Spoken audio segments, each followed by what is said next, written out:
जय श्री राम, जय जगन्नाथ, जय श्री कृष्ण, हर हर महादेव। मनुष्य एक सामाजिक प्राणी, मनुष्य एक पारिवारिक प्राणी। मनुष्य समाज रही समाजर हित कर्म सब करिथांती। तेबे मनुष्यर कर्म अनुसार मनुष्य को विभिन्न प्रकार फल प्राप्ति मिलता है। जेमिति मनुष्य कर्म करती कर्म अनुसार फल ठीक ताकू से प्रकार ही मिलता है।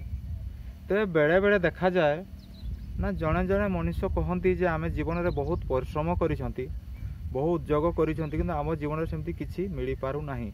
जेमिति कि जड़े पूर्वरु जड़े भक्त जड़े प्रश्न करथिले बा गोटे कथा जानिया से चेष्टा करथिले से तांकर गोटे प्रश्न होतला जे से कहउछन जे मु बहुत दिन धरी हनुमान चालीसा पाठ करूथिली, किंतु हनुमान चालीसा पाठ करने सत्वे मो जीवन में सेमती कौन गोटे विशेष परिलक्षित हो पारि नहीं बा मो जीवन में परिवर्तन हो नहीं बोली से कहते।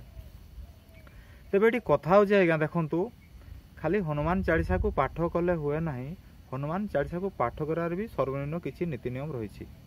तो प्रथमे आपण जहाँ को पूजा आराधना करुछंती बा जो हनुमान चालीसा को आपण पाठ करुछंती से हनुमान चालीसा विषय आपण किछि समय ज्ञान अर्जन करंतु। किछि ज्ञान अर्जन कर सारा पर चालीसा को जदि आपण सठिक भाव में सद्विनियोग करुछंती ताले आपनको जीवन भाग्य निश्चित परिवर्तन आसीबो। जय सीताराम। तेबे जेहेतु मनुष्य जड़े सामाजिक प्राणी बा समाज से बसवास करती, से समाजर प्रत्येक मनुष्य जीवजंतु स्थावर जंगम सजीव निर्जीव प्रत्येक को नहीं से बंचा चेष्टा करती सहायतार ही मनुष्य जनक बंचती।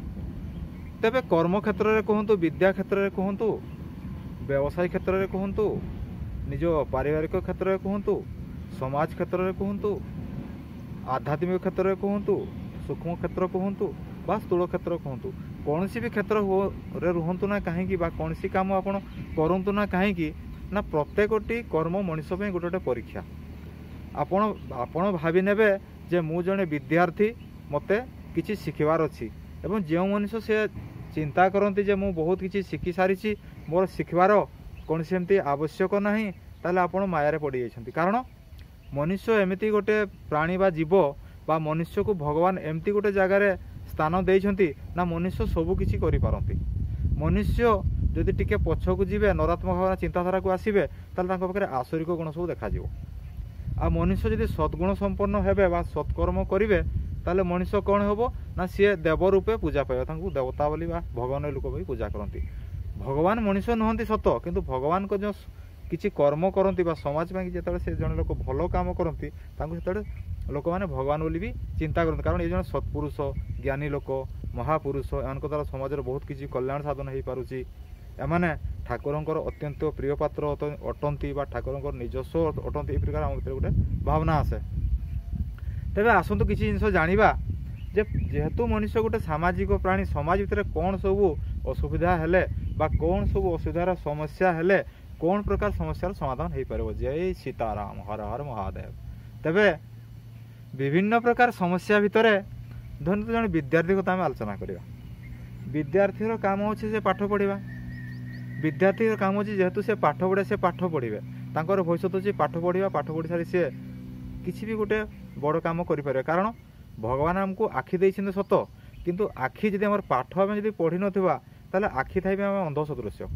जमती अंध किछि देखि पारे नाही, तापय दुनियाटा अंधकार देखा जाए, किंतु जने लोक यदि पाठ पढ़ी पाठ जदि जने लोक न पढ़िले सी अज्ञान रहिले तार आखि थाई भी से अंध। अर्थात संसार दी प्रकार अंध देखा मिलती ना। गोटे प्रकार अंध कौन ना जन्मगत अंध, से जन्म अंध से किछि देखि पारंती नहीं। दुनिया रे सुख कौन दुख कौन भल कौन खराब कौन बापा कोटा माँ कोटा से आखिरे के देखी पारंती नहीं, समाज में कौन से देखी पारंती नहीं, से भगवान को देखी पारंती। से हूँ जन्मगत अंध। जन्मगत अंध जी तो ठीक अच्छे तो क्या देखी पारती तो बहुत गोटे कथा जे हाँ ताको से जन्मगत अंध से किसी देखी पारती, किंतु जड़े जड़े किंतु आखि अच्छी कान अच्छी हाथ अच्छी गोड़ अच्छी सबू अच्छी, सबू थिला परे भी जदि जड़े लोक से दुनिया को देखी पारती माने कौन ताकू बहीटा देवे से बहीटा पढ़ी पारे नहीं, से गोटे चाकरी क्षेत्र में चाकरी किसी करें नहीं। चाष बर्तमान चाष कम करने पाठ दरकार, गोटे दुकान खोलिकी बसले भी आपको पाठ किसी पढ़ा पड़ो। ज्ञान सब आवश्यक रही। तेणु ज्ञानटा कौन हुए ना, ज्ञानटा मनुष्य को ସବୁବେଳେ ଉଚ୍ଚରୁ ଉଚ୍ଚକୁ ନିଏ ଆଉ ଅଜ୍ଞାନ ମଣିଷକୁ ସବୁବେଳେ ନିଚରୁ ନିଚକୁ ନିଏ। ତେବେ ଆସନ୍ତୁ ଜାଣିବା ଯେ କେଉଁ ପ୍ରକାର ସମସ୍ୟା ଦେଖାଗଲେ କେଉଁ ପ୍ରକାର ଆପଣଙ୍କର ସାହାଯ୍ୟ ଲଢ଼ିବେ ବା ସାହାଯ୍ୟ ସହଯୋଗ ନେବେ। ସାଂସାରିକ କ୍ଷେତ୍ରରେ ସିନା ଆପଣ ସ୍ଥୂଳ ରୂପରେ ବିଭିନ୍ନ ସାହାଯ୍ୟ ସହଯୋଗ ଲଢ଼ିବେ ଏବଂ ସାଂସାରିକ ସାହାଯ୍ୟ ସହଯୋଗ ବ୍ୟତୀତ ବି ସୂକ୍ଷ୍ମରେ ବି ଆଉ ଗୋଟେ ପ୍ରକାର ଶକ୍ତି ବା ଜ୍ଞାନ ରହିଛି ଯେ ମଣିଷର ଭାଗ୍ୟକୁ ବଦଳାଇ ଦେଇଥାଏ। ତାହେଲେ ସେଇଟା ଆସନ୍ତୁ ଜାଣିବା। ଧରିନିଅନ୍ତୁ ଆପଣଙ୍କ ଶରୀର ଅସୁସ୍ଥତା ଅନୁଭବ ହେଉଛି, ଆପଣ ଦୀର୍ଘ ଦିନ ଧରି ରୋଗ ବ୍ୟାଧିରେ ପଡ଼ିଛନ୍ତି, ଡାକ୍ତରଖାନା ଯାଉଛନ୍ତି, ଔଷଧ ବି ଖାଉଛନ୍ତି, କିନ୍ତୁ ଆପଣଙ୍କର ସ୍ୱାସ୍ଥ୍ୟର ବା ମନର କୌଣସି ପ୍ରକାର ପରିବର୍ତ୍ତନ ଆସୁନାହିଁ। ତାହେଲେ ଏଇଠି ଗୋଟେ ସୂକ୍ଷ୍ମ ଜିନିଷ ଅଛି ଆଜ୍ଞା। ଯଦି ଏଇ ସୂକ୍ଷ୍ମ ଜିନିଷଟିକୁ ଆପଣ ଅବଲମ୍ବନ କରିବେ ନିଶ୍ଚିତ ରୂପେ ସେ ରୋଗ ବ୍ୟାଧିରେ ଆପଣ ଉଦ୍ଧାର ପାଇପାରିବେ। ଆପଣ ଦେଖନ୍ତୁ ହନୁମାନ ଚାଳିଶାରେ ଗୋଟେ ବହୁତ ସୁନ୍ଦର କଥା ଲେଖା ହେଇଛି ନା, ସଙ୍କଟ କଟେ ମିଟେ ସବୁ ପୀରା ଯୋ ସୁମିରେ ହନୁ ମତ ବଲବୀରା। ତାହେଲେ ସଙ୍କଟ କଟେ ମିଟେ ସବୁ ପୀରା ଯୋ ସୁମିରେ ହନୁ ମତ ବଲବୀରା। ଅର୍ଥାତ୍ ସଙ୍କଟ କଥା କୁହନ୍ତୁ, ଦୁଃଖ କଥା କୁହନ୍ତୁ, ବିପଦ କଥା କୁହନ୍ତୁ, ରୋଗ ବ୍ୟାଧି କଥା କୁହନ୍ତୁ, ଆପଣ କୌଣସି ବି ପରିସ୍ଥିତିରେ ଯଦି ହନୁମାନଙ୍କୁ ସ୍ମରଣ କରୁଛନ୍ତି, ତାଙ୍କୁ ଚାଳିଶାକୁ ପାଠ କରୁଛନ୍ତି, ତାହେଲେ ନିଶ୍ଚିତ ରୂପେ ଆପଣ ସେଥିରୁ ଉଦ୍ଧାର ପାଇବେ। ତାହେଲେ ଗୋଟେ କଥା ହେଉଛି କ'ଣ, ଯଦି ଆପଣ ନିଜକୁ ଶକ୍ତିହୀନ ମନେ କରୁଛନ୍ତି, ଶତ୍ରୁଠାରୁ ନିଜକୁ ଦୁର୍ବଳ ଅନୁଭବ କରୁଛନ୍ତି, ଆପଣ କୌଣସି କାମରେ କରିବାରେ ଆପଣଙ୍କ ସାହସ ସାମର୍ଥ୍ୟ ଆସୁନାହିଁ, ତାହେଲେ ଆପଣମାନେ କ'ଣ କରିବେ ନା ଦୈନିକ ଆପଣ ହନୁମାନ ଚାଳିଶାକୁ ପାଠ କରନ୍ତୁ। ଦୈନିକ କଲେ କ'ଣ ନା ସକାଳ ସନ୍ଧ୍ୟାରେ ଶୁଦ୍ଧପୂତ ଭାବରେ ପବିତ୍ର ଭାବରେ ହନୁମାନଙ୍କର ଫଟୋ ପାଖରେ ସାମ୍ନାରେ ବସନ୍ତୁ, ହନୁମାନଙ୍କ ବିଗ୍ରହ ସାମ୍ନାରେ ବସନ୍ତୁ, ଧୂପଟେ ଦୀପଟେ ଦେଇକି ଯଦି ଆପଣ ହନୁମାନଙ୍କୁ ପୂଜା ଆରାଧନା କରୁଛନ୍ତି, ତାଙ୍କ ଚାଳିଶାକୁ ନିତ୍ୟ ପାଠ କରୁଛନ୍ତି, ତାହେଲେ ଦେଖିବେ ଆପଣଙ୍କର ଯେଉଁ ଶକ୍ତିର ଅଭାବ ଆପଣ ଅନୁଭବ କରୁଛନ୍ତି, ତାର ସେ ଶକ୍ତିର ଅଭାବ ଆପଣଙ୍କ ପାଖରେ କେବେ ରହିବ ନାହିଁ। ନିଶ୍ଚିତ ରୂପେ ସେ ଶକ୍ତିର ଅଭାବକୁ ଦୂରେଇଯିବ। ବାୟୁପୁତ୍ର ହନୁମାନଙ୍କର ବିଶେଷ କୃପା ବଳରେ ଆପଣ ସୁସ୍ଥ ସବଳ ହୋଇପାରିବେ, ଆପଣ ନିରୋଗ ଜୀବନଯାପନ ବି କରିପାରିବେ। ଜୟ ସୀତାରାମ, ହର ହର ମହାଦେବ। ଏହା ବ୍ୟତୀତ ଧରନ୍ତୁ ଆପଣ ସବୁବେଳେ ଗୋଟେ ଚିନ୍ତାଗ୍ରସ୍ତ ହୋଇକି ରହୁଛନ୍ତି, ଆପଣ ମନ ସବୁବେଳେ ଅଶାନ୍ତିରେ ରହୁଛି, ମନ କେତେବେଳେ ଶାନ୍ତ ରହୁନାହିଁ, ଆପଣଙ୍କୁ ବାପା ମା ଯେତେ ବୁଝେଇଲେ ବି ଆପଣ କି କୌଣସି ସାଙ୍ଗସାଥି କିମ୍ବା ଆପଣଙ୍କ ଗୁରୁଜନ ଆପଣଙ୍କୁ ଯେତେ ବୁଝେଇଲେ ଆପଣ ମନରେ ଗୋଟେ ଶାନ୍ତତା ଆସୁନି, ମନ ସବୁବେଳେ ଅଶାନ୍ତ ରହୁଛି, ତାହେଲେ ଆପଣ ଯେଉଁଠି ଗଲେ ବି ଯାହା ପାଖକୁ ଗଲେ ବି ଆପଣଙ୍କୁ ଶାନ୍ତି କେବେ ଜୀବନରେ ପ୍ରାପ୍ତି ହେଉନି। ତାହେଲେ ଏଇଠି ଗୋଟେ ସୁନ୍ଦର କଥା ଅଛି ଆଜ୍ଞା। ତାହେଲେ କ'ଣ କରିବେ, ଯଦି ମନ ଯଦି ଆପଣଙ୍କର ସବୁବେଳେ ଅଶାନ୍ତି ରହୁଛି, ଆପଣଙ୍କ ଜୀବନରେ ଶାନ୍ତି ସୁଖ ମିଳୁନାହିଁ, ତାହେଲେ କ'ଣ ଶିବ ଅଷ୍ଟକମ୍ ବୋଲି ଗୋଟେ ସ୍ତୋତ୍ର ଅଛି, ଶିବ ଅଷ୍ଟକମ ପାଠ କରନ୍ତୁ। ଶିବ ଅଷ୍ଟକମ ପାଠ କଲେ କ'ଣ ହେବ, ଯେ ମନରେ ଯେଉଁ ଅଶାନ୍ତି ରହୁଛି, ମନ ଯେଉଁ ଅସ୍ଥିର ରହୁଛି, ମନ ଯେଉଁ ଚଞ୍ଚଳତା ରହୁଛି, ମନ ଯେଉଁ ବିଚଳିତ ରହୁଛି, ତାହେଲେ ସେ ମନ ଅସ୍ଥିର ମନ, ଚଞ୍ଚଳ ମନ, ବିଚଳିତ ମନ ସ୍ଥିର ହୋଇଯିବ। ଜୟ ସୀତାରାମ। ଆଉ ଗୋଟେ କଥା ହେଉଛି କ'ଣ, ଯଦି ଆପଣ ବହୁତ କାମ କରୁଛନ୍ତି, ସମାଜ ପାଇଁ ବହୁତ କାମ କରୁଛନ୍ତି, ସମାଜ ପାଇଁ ବହୁତ କାମ କଲା ପରେ ବି ଆପଣଙ୍କୁ ସମାଜରେ କୌଣସି ପ୍ରତିଷ୍ଠାଟିଏ ମିଳୁନାହିଁ, ଆପଣ ଉଚ୍ଚଗଣ୍ୟ ରୂପେ ବା ମାନ୍ୟ ଲୋକ ରୂପେ ଆପଣ ସମାଜରେ ସମ୍ମାନ ପାଉନାହାନ୍ତି, ବହୁତ କାମ କରୁଛନ୍ତି ଦିନ ରାତି ସମାଜ ପାଇଁ, କିନ୍ତୁ ଗୋଟେ ସମ୍ମାନ ଜିନିଷ ଆପଣଙ୍କୁ ମିଳୁନାହିଁ, ତାହେଲେ ଆପଣ କ'ଣ କରିବେ, ସମାଜରେ ଯଦି ଆପଣଙ୍କର ପ୍ରତିଷ୍ଠିତ ହେବା ପାଇଁ ଚାହୁଁଛନ୍ତି, ତାହେଲେ ମା ପାର୍ବତୀଙ୍କର ପୂଜା ଆରାଧନା କରନ୍ତୁ, ଗୌରୀଙ୍କର ପୂଜା ଆରାଧନା କରନ୍ତୁ, ଅଥବା ଆଦିତ୍ୟ ହୃଦୟ ସ୍ତୋତ୍ରମକୁ ପାଠ କରନ୍ତୁ। ତାହେଲେ ସୂର୍ଯ୍ୟ ଭଗବାନଙ୍କୁ ସବୁଦିନ ଅର୍ଘ୍ୟ ପ୍ରଦାନ କରନ୍ତୁ, ସୂର୍ଯ୍ୟ ଭଗବାନଙ୍କୁ ସବୁଦିନ ସକାଳେ ସ୍ନାନ ପୂର୍ବକ ସୂର୍ଯ୍ୟଙ୍କୁ ଅର୍ଘ୍ୟ ପ୍ରଦାନ କରନ୍ତୁ, ତାଙ୍କର ଆଦିତ୍ୟ ହୃଦୟ ସ୍ତୋତ୍ରକୁ ପାଠ କରନ୍ତୁ। ତାହେଲେ କ'ଣ ହେବ ନା ଆପଣ ଦେଖିବେ ବହୁତ ଅଳ୍ପ ସମୟ ଭିତରେ, ବହୁତ ଦିନ ଭିତରେ ଯଦି ଆପଣ ସଠିକ୍ କର୍ମ କରୁଛନ୍ତି ସମାଜ ପାଇଁ, ତାହେଲେ ସମାଜ ଭିତରେ ଆପଣ ନିଶ୍ଚିତ ରୂପେ ପ୍ରତିଷ୍ଠିତ ହୋଇପାରିବେ। ଏଥିରେ ଦ୍ୱିମତ ନାହିଁ, କାରଣ ଏ ହେଉଛି ଶାସ୍ତ୍ରବାଣୀ, ନୀତିବାଣୀ, କାରଣ ଏଗୁଡ଼ା କେବେ ବି ଭୁଲ ହୁଏ ନାହିଁ। ଆଉ ଗୋଟେ ଜାଗାରେ ଦେଖିବେ ନା ଆପଣ ବହୁତ ପଇସା ଇନକମ୍ କରୁଛନ୍ତି, ଆପଣଙ୍କ ଘରେ ଘର ଅଛି, ଗାଡ଼ି ଅଛି, ଘୋଡ଼ା ଅଛି, ସ୍ତ୍ରୀ ଅଛନ୍ତି, ଆପଣଙ୍କ ପିଲାପିଲି ଅଛନ୍ତି, ଆପଣଙ୍କ ଘରେ ବହୁତ ଧନ ସମ୍ପତ୍ତି ଅଛି, ଆପଣଙ୍କର କୌଣସି ଜିନିଷର ଅଭାବ ନାହିଁ, ଆପଣ ଯେତେବେଳେ ଯାହା ଚାହିଁଲେ ସବୁ ଜିନିଷ ଆପଣ ପାଇପାରିଲେ, ଘରେ ଆପଣଙ୍କର ସବୁ ଜିନିଷ ଅଛି, ସବୁ ଜିନିଷ ଥିଲା ପରେ ବି ଦେଖିବେ ନା କ'ଣ ନା ଆପଣଙ୍କର ଅଶାନ୍ତି ଆପଣଙ୍କ ଭିତରେ ଲାଗି ରହୁଛି। ତାହେଲେ କ'ଣ କରିବେ ନା ଗଣେଶଙ୍କର ଗୋଟେ ଅଥର୍ବ ଶୀର୍ଷ ପାଠ କରନ୍ତୁ, ତାହେଲେ ଗଣେଶ ଅଥର୍ବ ପାଠ କଲେ ବି ଆପଣଙ୍କ ଜୀବନରେ ସୁଖ ଶାନ୍ତି ମିଳିପାରିବ। ବିବାହର ବହୁ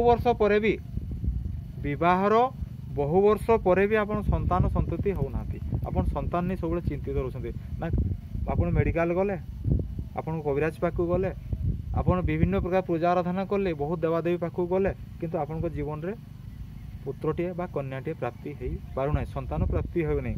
ତାହେଲେ ଆପଣ କ'ଣ କରିବେ? ଏଠି ଗୋଟେ ସୂକ୍ଷ୍ମ ତତ୍ତ୍ୱ ରହିଛି ବା ସୂକ୍ଷ୍ମ ଜ୍ଞାନ ରହିଛି। ନା କ'ଣ? ନା ଗୋପାଳ ସହସ୍ର ସ୍ତୋତ୍ରମକୁ ପାଠ କରନ୍ତୁ। ଯଦି ଗୋପାଳ ସହସ୍ର ସ୍ତୋତ୍ରମକୁ ଯଦି ଆପଣ ପାଠ କରୁଛନ୍ତି, ତାହେଲେ ଆପଣଙ୍କ ଜୀବନ ଯେଉଁ ସନ୍ତାନର ଅଭାବ ରହିଛି ବା ଆପଣ ସନ୍ତାନ ପ୍ରାପ୍ତି ହେଇପାରୁନାହିଁ ବୋଲି ଭାବୁଛନ୍ତି, ତାହେଲେ ସନ୍ତାନ ପ୍ରାପ୍ତି ଅଚିରେ ହେଇପାରିବ। ଏମିତି ବିଭିନ୍ନ ପ୍ରକାର ସବୁ ସୂକ୍ଷ୍ମ ଜିନିଷ ରହିଛି, ଯେଉଁ ସୂକ୍ଷ୍ମ ଜିନିଷ ଗୁଡ଼ାକ ମାନେ ମଣିଷର ଜୀବନରେ ବହୁତ ମାନେ ପରିବର୍ତ୍ତନ ଆଣିଥାଏ, ମଣିଷ ଜୀବନକୁ ସୁଖ ଦେଇଥାଏ, ଶାନ୍ତି ଦେଇଥାଏ, ଐଶ୍ୱର୍ଯ୍ୟ ଦେଇଥାଏ, ବିଭିନ୍ନ ପ୍ରକାର ଶାନ୍ତି ପ୍ରଦାନ କରିଥାଏ। ତେଣୁ କେବେ କେବେ ସ୍ଥୂଳ ସହିତ ସୂକ୍ଷ୍ମ ଜିନିଷକୁ ବି ପ୍ରୟୋଗ କରନ୍ତୁ। ଭଗବାନଙ୍କ ଉପରେ ବିଶେଷ ମାନେ ଧ୍ୟାନ ଦିଅନ୍ତୁ, ତାଙ୍କର ଆଶୀର୍ବାଦ କେମିତି ଆପଣଙ୍କ ଉପରେ ପଡ଼ିବ ବା ଈଶ୍ୱରଙ୍କ କୃପା ଆପଣଙ୍କ ଉପରେ କେମିତି ପଡ଼ିବ ତା ପ୍ରତି ବି ଟିକେ ସଚେତନ ରୁହନ୍ତୁ। ଜୟ ସୀତାରାମ। ଧନ୍ୟତା ଆପଣ ଆପଣଙ୍କର ଦୋଷ ନାହିଁ, ନିର୍ଦ୍ଦୋଷ ଲୋକ ଅଟନ୍ତି। ଆପଣଙ୍କର ଜମିବାଡ଼ି ସଂକ୍ରାନ୍ତି ହେଇପାରେ, କି ପାରିବାରିକ ସଂକ୍ରାନ୍ତି ହେଇପାରେ, କି କୌଣସି ଗାଡ଼ି ଘୋଡ଼ା ସମ୍ବନ୍ଧୀୟ ହେଇପାରେ, କୌଣସି ବି ଗୋଟେ ସମସ୍ୟା ନେଇକି ଆପଣ ବରାବର କୋର୍ଟ କଚେରୀକୁ ଦୌଡ଼ୁଛନ୍ତି। ନା ଏମିତି କୋର୍ଟ କଚେରୀକୁ ଦୌଡ଼ି ଦୌଡ଼ି ଆପଣ ଥକି ଗଲେଣି, ଆପଣଙ୍କ ଜୀବନରେ କୌଣସି ପ୍ରକାର ଭାଗ୍ୟର ପରିବର୍ତ୍ତନ ହେଉନାହିଁ, ଆପଣଙ୍କର କୋର୍ଟ କଚେରୀରେ କୌଣସି ଗୋଟେ ନିଷ୍ପତ୍ତି ହେଇପାରୁନି, ଯାହାଫଳରେ ଆପଣ ସାରା ଜୀବନ ନିଜକୁ ଦୁଃଖୀ ଅନୁଭବ କରୁଛନ୍ତି। ଆପଣଙ୍କ ଜୀବନରେ ସୁଖ ପ୍ରାପ୍ତି କେତେବେଳେ ହେଇପାରୁନାହିଁ, ସବୁବେଳେ ଆପଣ ଅଶାନ୍ତି ଭିତରେ ରହୁଛନ୍ତି। ତାହେଲେ କୋର୍ଟ କଚେରୀ ମାଲି ମକଦ୍ଦମାରୁ ଯଦି ଆପଣ ଉଦ୍ଧାର ପାଇବା ପାଇଁ ଚାହୁଁଛନ୍ତି, ଆପଣ ସତ୍ପଥରେ ଯାଉଛନ୍ତି, ଭଲ କର୍ମ କରୁଛନ୍ତି, କିନ୍ତୁ ଆପଣଙ୍କୁ ବାର ବାର ଲୋକ ହଇରାଣରେ ପକାଉଛନ୍ତି ବା ଆପଣଙ୍କୁ ବିପଦରେ ପକାଉଛନ୍ତି, ତାହେଲେ ଆପଣ କ'ଣ କରିବେ? ତାହେଲେ ଗୋଟେ ବହୁତ ସୁନ୍ଦର କଥା ଅଛି ଆଜ୍ଞା। ଆପଣଙ୍କର ହନୁମାନ ଚାଳିଶା କଥା ମୁଁ ଆପଣଙ୍କୁ କହିଲି, ଆଉ ଗୋଟେ ହନୁମାନଙ୍କର ଆଉ ଗୋଟେ ବହୁତ ସୁନ୍ଦର କଥା ହେଉଛି ନା ଆପଣଙ୍କର ଶ୍ରୀରାମଚରିତ ମାନସ କୁହନ୍ତୁ ବା ବାଲ୍ମୀକି ରାମାୟଣ କୁହନ୍ତୁ, କୌଣସିଥିରେ ଆପଣ ଦେଖନ୍ତୁ ଗୋଟେ ସୁନ୍ଦରକାଣ୍ଡ ବୋଲି ଗୋଟେ କାଣ୍ଡ ରହିଛି। ଆପଣ ସୁନ୍ଦରକାଣ୍ଡକୁ ଯଦି ନିଜେ ପଢ଼ି ପାରୁଛନ୍ତି ଭଲ କଥା, ଯଦି ନିଜେ ତାକୁ ଆଚରଣ କରି ପଢ଼ି ପାରୁନାହାନ୍ତି, ତାହେଲେ କୌଣସି ବ୍ରହ୍ମଜ୍ଞ ପୁରୁଷ ଦ୍ୱାରା ବା କୌଣସି ସାଧୁସନ୍ଥ ଦ୍ୱାରା ଭଲ ବ୍ରାହ୍ମଣଙ୍କ ଦ୍ୱାରା ଆପଣ ସୁନ୍ଦରକାଣ୍ଡ ପାଠ କରାନ୍ତୁ। ସୁନ୍ଦରକାଣ୍ଡ ପାଠ କଲେ କ'ଣ ହେବ? ନା ଆପଣଙ୍କ ଜୀବନରେ ଯେଉଁ କୋର୍ଟ କଚେରୀ ସମସ୍ୟା ରହିଛି, ଆପଣ ବିଭିନ୍ନ ପ୍ରକାର ବିପଦ ଆପଦରେ ପଡ଼ୁଛନ୍ତି, ଆପଣଙ୍କୁ କେହି ସହାୟ କରୁନାହାନ୍ତି, ସବୁବେଳେ ସଙ୍କଟରେ ପଡ଼ୁଛନ୍ତି, ଅର୍ଥ ସଙ୍କଟ କୁହନ୍ତୁ, ଶତ୍ରୁମାନଙ୍କ ସଙ୍କଟରେ ପଡ଼ୁଛନ୍ତି, ତାହେଲେ କ'ଣ କରିବେ? ନା ଆପଣ ସୁନ୍ଦରକାଣ୍ଡକୁ ପାଠ କରିବେ। ନା ସୁନ୍ଦରକାଣ୍ଡ ପାଠ କଲେ କ'ଣ ହେବ? ନା ଆପଣଙ୍କ ଜୀବନରେ ଯାହା ଦୁଃଖ, ଅଶାନ୍ତି, ଦୁଶ୍ଚିନ୍ତା ବା ବିପଦ ଆପଦରେ ଆପଣ ପଡ଼ିଛନ୍ତି ବା କୋର୍ଟ କଚେରୀ ମାଲି ମକଦ୍ଦମା ଆପଣ ପଡ଼ିଛନ୍ତି, ତାହେଲେ ସେ ଜାଗାରେ ଆପଣ କ'ଣ? ନା ଆପଣ କୋର୍ଟ କଚେରୀ ମାଲି ମକଦ୍ଦମା ଆପଣ ମୁକ୍ତି ପାଇପାରିବେ। ଜୟ ସୀତାରାମ। ଯଦି ଆପଣ ବ୍ୟବସାୟ କରୁଛନ୍ତି, ଆପଣ ସାରା ଜୀବନ ବ୍ୟବସାୟ କରୁଛନ୍ତି, ଆପଣ କୌଣସି ବି ଦୋକାନଟେ କରୁଛନ୍ତି, ବାଣିଜ୍ୟ ବ୍ୟବସାୟ କରୁଛନ୍ତି, କି ଆପଣ ଧରନ୍ତୁ ଚାଷବାସ କରୁଛନ୍ତି, କିଛି ବି ଗୋଟେ ଆପଣ ବାଣିଜ୍ୟ ବ୍ୟବସାୟ କରୁଛନ୍ତି, ନା ବହୁତ ଦିନ ବାଣିଜ୍ୟ ବ୍ୟବସାୟ କଲା ପରେ, ବହୁତ ପଇସା ସେଥିରେ ବିନିଯୋଗ କଲା ପରେ ବି ଆପଣଙ୍କ ଜୀବନରେ କୌଣସି ପ୍ରକାର ଭାଗ୍ୟର ପରିବର୍ତ୍ତନ ଆସୁନାହିଁ, ଅର୍ଥାତ୍ ଆପଣ ବ୍ୟବସାୟ କରୁଛନ୍ତି, ବାର ବାର କ୍ଷତିରେ ପଡ଼ୁଛନ୍ତି। ତାହେଲେ ଏଇଠି ଗୋଟେ ବହୁତ ସୁନ୍ଦର କଥା ରହିଛି। ନା କ'ଣ ସେ ସୁନ୍ଦର କଥାଟି? ନା ଆପଣ ବ୍ୟବସାୟରେ ବା ଧନ ସମସ୍ୟା ଦେଖାଗଲେ ଆପଣ କନକଧାରା ସ୍ତୋତ୍ରମକୁ ପାଠ କରନ୍ତୁ। ଯଦି ଆପଣ ମା ଲକ୍ଷ୍ମୀଙ୍କର ବା କନକଧାରା ସ୍ତୋତ୍ରକୁ ଆପଣ ଯଦି ପାଠ କରୁଛନ୍ତି, ତାହେଲେ ଆପଣଙ୍କ ଜୀବନରେ ଧନର ସମସ୍ୟା ଦେଖାଯାଉଛି, ତାହେଲେ ସେ ଧନର ସମସ୍ୟା ଅଚିରେ ଦୂରେଇଯିବ, ସମସ୍ତ ପ୍ରକାର ଶାନ୍ତି ଫେରି ପାଇବ। କାରଣ ଦେଖନ୍ତୁ ଆପଣଙ୍କ ପାଖରେ ସବୁ ଅଛି, ସବୁ ଥିଲା ପରେ ବି ଜ୍ଞାନ ଅଛି, ଗୁଣ ଅଛି, ରିଦ୍ଧି ଅଛି, ସିଦ୍ଧି ସବୁ ଅଛି, ସବୁ ଥିଲା ପରେ ଯଦି ଆପଣଙ୍କ ପାଖରେ ମାନେ କ'ଣ ଧନ ନାହିଁ, ତାହେଲେ ଧନ ନଥିବା ଲୋକ ସମାଜରେ ତାଙ୍କର କୌଣସି ସମ୍ମାନ ନଥାଏ। ଆପଣ କୌଣସି ଜାଗାକୁ ଯିବେ, ଆପଣ କୌଣସି ଗୋଟେ କାମ କରିବା ପାଇଁ ଯିବେ, ଆପଣ ଧନ ଯେହେତୁ ଆପଣଙ୍କ ପାଖରେ ନାହିଁ, ସମାଜରେ ଆପଣଙ୍କ ଲୋକମାନେ ହେୟଜ୍ଞାନ କରିବେ। ଧନ ନଥିଲେ ଆପଣ ସମାଜରେ ପୂଜିତ ହେବେ ନାହିଁ, ଧନ ନଥିଲେ ଆପଣ ନିଜ ପରିବାରକୁ ସୁଖ ଶାନ୍ତି ରଖିପାରିବେ ନାହିଁ, ଧନ ନଥିଲେ ନିଜର ଭାଗ୍ୟକୁ ମଧ୍ୟ ନିଜେ ପରିବର୍ତ୍ତନ କରିପାରିବେ ନାହିଁ। କାରଣ ଦେଖନ୍ତୁ, ଧନ ସମ୍ପତ୍ତି କୁହନ୍ତୁ, ଜ୍ଞାନ କୁହନ୍ତୁ, ବିବେକ କୁହନ୍ତୁ, ଚେତନା କୁହନ୍ତୁ, ସବୁଗୁଡ଼ା ହିଁ ଆମର ଦରକାର। କିନ୍ତୁ ସବୁଗୁଡ଼ା ଦରକାର ହେଲେ ବି ଆପଣ ପୂଜା କରିବା ପାଇଁ ଗଲେ ଗୋଟେ ମନ୍ଦିରକୁ ଆପଣ ପୂଜା କରିବାକୁ ଯାଉଛନ୍ତି, ଯଦି ମନ୍ଦିରକୁ ଆପଣ ପୂଜା କରିବା ପାଇଁ ଯାଉଛନ୍ତି, ଯଦି ଆପଣଙ୍କ ପାଖରେ ଧନ ନାହିଁ, ଆପଣ ଭୋଗଟେ ଠାକୁରଙ୍କୁ ଲଗାଇ ପାରିବେନି। କୌଣସି ମାନେ ଦୁଃଖୀ ଦରିଦ୍ର ଲୋକକୁ ଆପଣ ତାଙ୍କୁ କିଛି ଦାନ କରିପାରିବେ ନାହିଁ, ଠାକୁରଙ୍କ ପାଇଁ ଦୀପଟିଏ ଜାଳିପାରିବେ ନାହିଁ। ଦେଖନ୍ତୁ ଧନର ସମସ୍ୟା ଅନେକ, ଆଉ ଧନ ନଥିଲେ ମନୁଷ୍ୟ ଭିତରେ ଗୋଟେ ଅଶାନ୍ତି ଭାବ ଆସେ, ଧନ ନଥିଲେ ବିଭିନ୍ନ ପ୍ରକାର ମାନସିକ ଦୁଶ୍ଚିନ୍ତା ବସେ, ଧନ ନଥିଲେ ନିଜ ପିତାମାତାଙ୍କୁ ପୁଅକୁ ଭଲ ପାଆନ୍ତିନି, ଧନ ନଥିଲେ ନିଜ ସ୍ତ୍ରୀ ବି ନିଜ ସ୍ୱାମୀକୁ ଭଲ ପାଆନ୍ତିନି। ତେଣୁ ଧନର ବି ବହୁତ ମହିମା ରହିଛି ଆଜ୍ଞା। ତେଣୁ ଧନ, ସେଥିପାଇଁ ତ କୁହାଯାଇଛି ସତ୍ୟ, ଶାନ୍ତି, ଦୟା, କ୍ଷମା ବା ଧର୍ମ, ଅର୍ଥ, କାମ, ମୋକ୍ଷ, ଏଇ ଚାରିଟା ଜିନିଷ ଆମକୁ ମଣିଷ ନିହାତି ଦରକାର ଅଛି। କାରଣ ଆପଣ ଧର୍ମ କରନ୍ତୁ ବା କିଛି ବି ଗୋଟେ ସତ୍କର୍ମ କରନ୍ତୁ, ଯଦି ଆପଣଙ୍କ ପାଖରେ ଧନ ନାହିଁ ଆଜ୍ଞା, ଆପଣ ଧର୍ମ ବି କରିପାରିବେନି, କି ପୂଜା ଆରାଧନା ବି କରିପାରିବେନି, ବା କୌଣସି ଜାଗା ବି ଯାଇପାରିବେନି, କିଛି ବି କରିପାରିବେନି, ଛୁଆଙ୍କୁ ଭଲ ମଣିଷ ବି କରିପାରିବେନି, ପାଠଶାଠ ବି ପଢ଼େଇ ପାରିବେନି, କିଛି ବି କରିବେନି। ତେଣୁ ସମାଜରେ ବଞ୍ଚିବା ପାଇଁ ଧର୍ମର ଯେମିତି ଆବଶ୍ୟକ ରହିଛି, ଧନର ବି ଠିକ୍ ସେମିତି ବା ଅର୍ଥର ବି ସେମିତି ଆବଶ୍ୟକ ରହିଛି।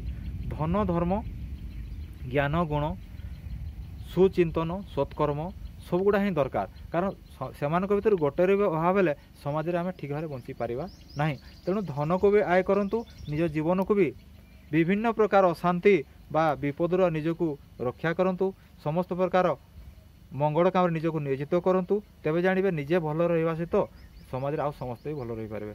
ଜୟ ସୀତାରାମ, ହର ହର ମହାଦେବ। ଜୟ ସୀତାରାମ, ସୀତାରାମ, ସୀତାରାମ, ସୀତାରାମ, ଜୟ ସୀତାରାମ।